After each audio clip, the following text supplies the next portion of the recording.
Assalamualaikum warahmatullahi wabarakatuh. Waalaikumsalam. Para pemirsa Rumah Kompetensi, selamat bergabung kembali di diskusi kompetensi batch ke-80.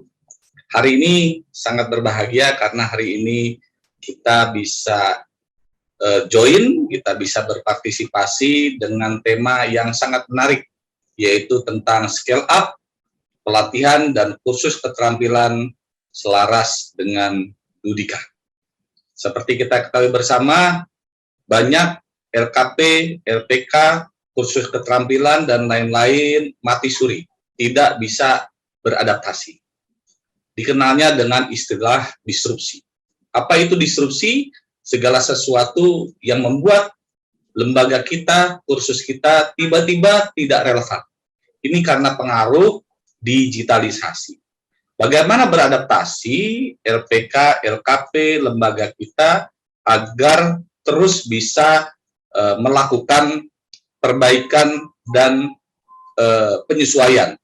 Maka salah satunya adalah dengan melakukan scale up. Dalam istilah wirausaha ada 3 tahap yang biasanya kita kenal, yaitu startup, kemudian berjalan, run, dan harvest. Tapi banyak lembaga, banyak yang mulai start, kemudian stagnan, atau run, tidak pernah naik. Atau harvest dengan stagnisasi perkembangan lembaga yang tidak berkembang. Oleh sebab itu, butuh yang namanya scale up. Ya, bagaimana bisa berkembang 2 kali lipat, 10 kali lipat, 100 kali lipat. Inilah yang disebut tadi oleh Angku, ya, bahwa scale up hampir sama dengan revitalisasi. Terkait dengan kebijakan yang sekarang berkembang, kita harus ketahui, dan bagaimana juga melakukan kolaborasi-kolaborasi. Baik, para pemirsa Rumah Kompetensi, hari ini alhamdulillah ya hadir pembicara-pembicara yang luar biasa, hebat, dan nanti akan ada opening speaker dari Bapak Insinyur Aris Darmansyah, MEng, ya. Beliau adalah Deputi Bidang Koordinator Peningkatan Kualitas Pendidikan dan Moderasi Beragama Kemenko PMK. Dan juga nanti kita akan saksikan sama-sama keynote speaker kita, Bapak Adi Mahfud Wuhaji. Beliau adalah Wakil Ketua Umum Kadin Indonesia, bidang ketenaga kerjaan. Nah, dan juga nanti akan ada pembicara-pembicara yang tentunya akan mendukung, gitu ya. Yang pertama adalah Presiden atau Ketua Umum HIPKI Indonesia. Beliau baru terpilih jadi Ketua Umum, ya, HIPKI yang membawahi lembaga pelatihan dan kursus, yaitu Bapak Dr. Haji Asep Syarifuddin MSI. Dan selanjutnya nanti akan ada juga ya Ibu Dr. Linda Pangaribuan. Beliau adalah Direktorat Binsuslat Vokasi Kemendikbudristek Dikti Republik Indonesia yang akan memberikan banyak informasi menarik buat kita semua. Dan alhamdulillah hadir juga di sini Komisioner BNSP Bapak Bonardo Aldo Tobing BSBA, dipanggilnya Bang Aldo. Terima kasih Pak Aldo. Kemudian yang berikutnya juga Ketua Umum DPP HILSI, yaitu Bapak Amir Bakriyadi Esos MM, juga akan mendampingi kita semua. Dan juga nanti akan hadir Bapak Muhammad Yusuf STMSI, yaitu Chief Pasar Kerja Kemnaker Republik Indonesia. Oh, hebat-hebat pembicara kita. Makanya sangat beruntung para pemirsa Rumah Kompetensi bisa hadir pada acara ini. Dan nanti juga akan ada lagi 2 pembicara, ya, Bapak Haji Ayat Zaki, SEMM. Beliau adalah founder Forum Komunikasi Doa Bangsa. Dan yang terakhir tentunya Bapak Wisnu Wibowo. Beliau adalah Wakontak TK Kadin Indonesia. sangat lengkap di sini hadir. Mudah-mudahan scale up ini tidak hanya teori, tapi bagaimana implementasinya. Kemudian LPK, LKP, seluruh pelatihan kursus dan lembaga-lembaganya bisa merasakan ada info-info menarik dan optimis bagaimana bisa scale up dan bisa kembali lancar dalam mengembangkan lembaga, khususnya untuk pengembangan sumber daya manusia. Baik, sebelum saya serahkan kepada host kita, bukan host, maaf, CEO Rumah Kompetensi Indonesia, Angku Dasril Rangkuti, ya, saya ingin pantun sedikit. Ke sirkuit nonton balap, enaknya sambil makan Indomie. Kalau mau lembaga kita scale up, mari ikuti seminar ini. Angku Dasril Rangkuti, kami persilakan. Ini bukan main nih. Kita dengar pula ibu kita ini yang lama bermukim di Jerman. Jadi di Jerman itu sudah melakukan lama sekali program dual system itu, link and match. Bu Linda, Dr. Linda Pangaribuan. Apa link and match bisa diterapkan di Indonesia? Silakan Bu Linda. Terima kasih abangku, Angku Dasril. Saya diundang untuk ikut bicara di forum ini ya. Saya senang sekali ya, yang terhormat semua bapak narasumber. Saya sendiri ini Lady ya. Kemudian yang terhormat pula tadi keynote speaker dan juga opening forum ini, dan juga pemirsa semuanya yang pada saat ini tidak bisa saya lihat tapi melihat saya. Saya tentunya akan memberikan sebuah informasi atau pengalaman saya selama ini.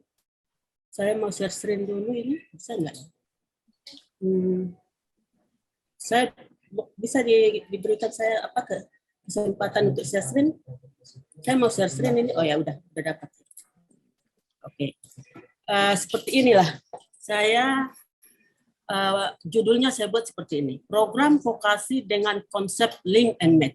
Nah, di sini ada Undang-Undang Vokasi Republik Indonesia, ada Dudika, ada Kadin, seperti apa ya? Nah, ini saya ambil 10 tahun saya berada di Jerman, belajar vokasi, bukan belajar yang lain. Tahun 98 sampai tahun 2007 ya. Kemudian saat itu saya bekerja di Direktorat Pelatihan sampai sekarang ya. Dengan pengalaman inilah saya bisa sharing tentang vokasi. Bagaimana sih link and match kalau kita bicara tentang vokasi.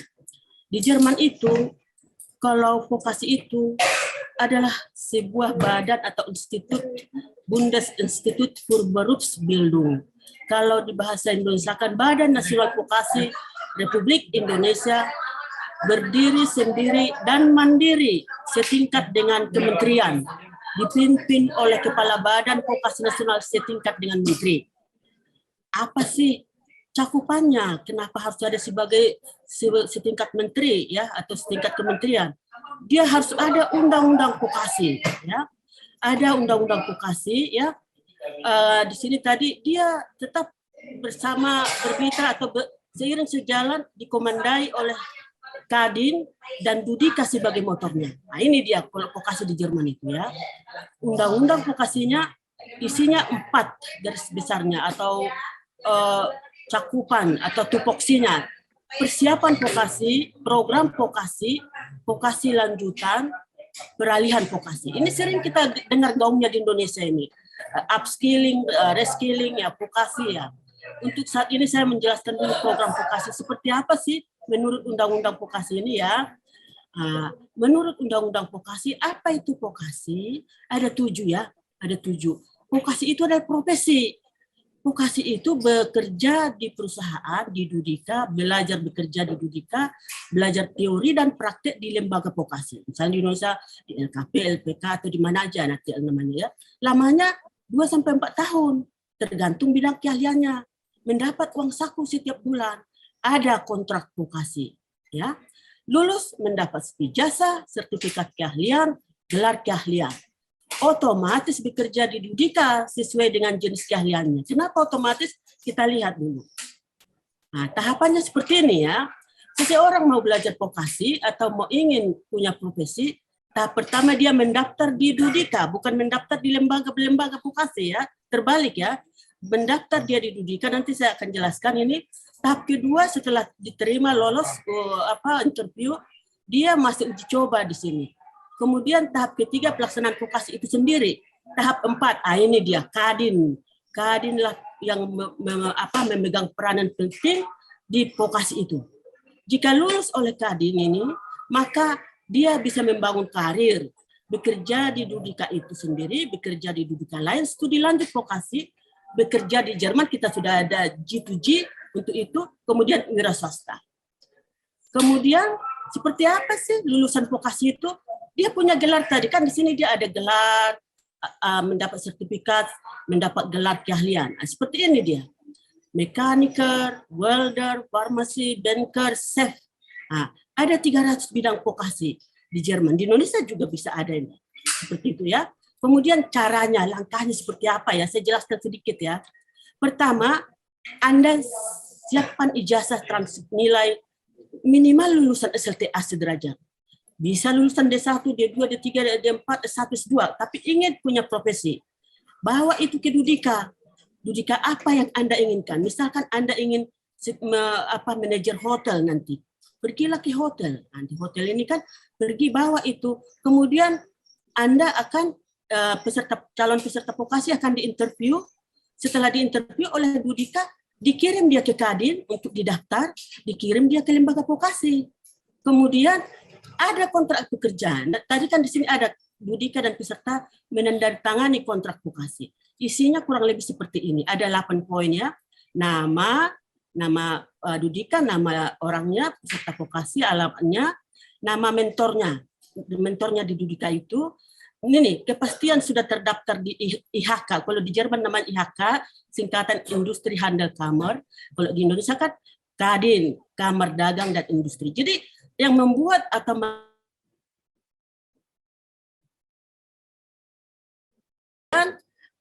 di sini dia harus dilihat tanggal bulan tahun berapa dia mulai, tanggal bulan dan tahun berapa selesai.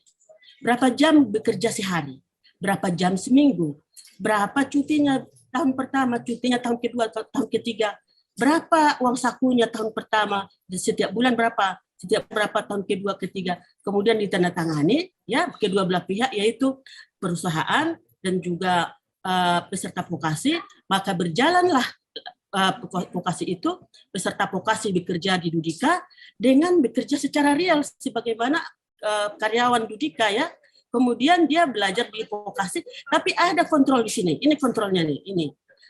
Dan diawasi oleh Kadin tadi. Maka bisa dia lulus mendapat sertifikat gelar keahlian yang dianugerahkan oleh Kadin. Seperti apa itu kontrol itu? Di sini dia akan kita lihat. Ini kontrol, inilah yang dikatakan link and match itu. Benar-benar link and match, tidak hanya kata gitu ya. Di mana membuat kontrol ini, audience plan atau rencana pekerjaan harian dan mingguan ini adalah antara lembaga dengan Dudika dikontrol oleh Kadin. Nah ini, di sini dia makanya dikatakan link and match. Bagaimana dia kita lihat, katakanlah seorang ingin bekerja sebagai tenaga ahli bartender ya. Pertama dia bekerja benar-benar sebagai bartender, ini tempat bekerja pertama, tapi dia satu saat, dia misalnya di sini 3 hari bekerja, 2 hari dalam seminggu di sini belajar vokasi. Dan dia akan mendapat kontrak kerja, karena apa? Tidak mungkin dia akan pengangguran lagi, karena dia sudah bekerja di perusahaan tadi, langsung diikat di sini ya. Sehingga masa depan lulusan vokasi itu ya, ada sertifikat keahlian dari Kadin, ada gelar keahlian dari Kadin, ada ijazah dari Badan Vokasi Nasional itu, Republik Indonesia itu yang akan kita dirikan nanti, otomatis bekerja di Dudika, tempat program vokasi itu, atau di Dudika lain, atau melanjut vokasi lanjutan, atau mungkin ke Jerman. Bekerja di Dudika Jerman juga bisa, berwirausaha juga bisa, mengurangi pengangguran, mengikis kemiskinan di Indonesia. Bonus demografi dan tahun emas Indonesia 2045 akan terwujud. Nah, ini singkat cerita saya memperkenalkan vokasi itu seperti apa. Ini sebagai referensi referensi undang-undang vokasinya ada saya pegang. Ya kurang lebih inilah sedikit pengenalan tentang vokasi yang sebenarnya dengan konsep link and match yang ada di Jerman, dan tentu kita kalau kita bicara dengan konsep link and match itu kita sepertinya kita itu adopsi dari Jerman. Itu saya perkenalkan untuk kita semua, mudah-mudahan ada bermanfaat dan barangkali ada pertanyaan silakan. Terima kasih Angku, terima kasih semuanya. Terima kasih Dr. Linda. Bicaranya sudah vokasi ini ya, Direktorat Binsuslat. Ayo kawan-kawan penyelenggara kursus ya di Direktorat Binsuslat. Nah, jadi sekarang sudah mengarah ke vokasi. Ya, jadi nggak bisa lagi seperti era dahulu kita menginduk ke satu kementerian. Sekarang semua ada 7 kementerian yang berkolaborasi dengan LKP dan LPK.